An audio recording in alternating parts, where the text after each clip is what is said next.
في هذه المباراة بدأها المنتخب العراقي في الدقيقة الرابعة من زمن الشوط الأول عن طريق محمد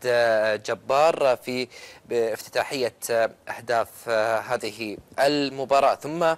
أتى الرد من المنتخب التونسي في الدقيقة الرابعة عشرة عن طريق أحمد والناس، ثم المنتخب العراقي يعود مرة أخرى للتقدم في الدقيقة التاسعة عشرة عن طريق اللاعب محمد جبار في هذا الهدف اللي شاهدناه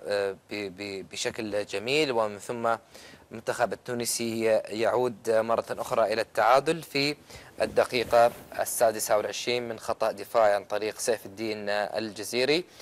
وتونس تنهي أهداف الشوط الأول بهدف ثالث وتفوق لصالح المنتخب التونسي في الدقيقة الخامسة والثلاثين عن طريق زياد عونلي،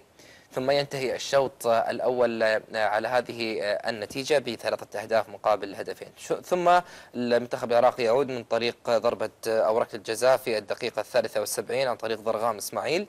ليعود المنتخب العراقي بالتعادل بثلاثة أهداف لثلاثة. ثم تبدأ رحلة التقدم للمنتخب التونسي والتفوق في هذه المباراة عن طريق آدن رحايبي في الدقيقة 80 في هدف قد يكون مشكوك فيه، راح نتناوله معاكم. ثم يوسف طرابلسي في الدقيقة 83 يهدي التفوق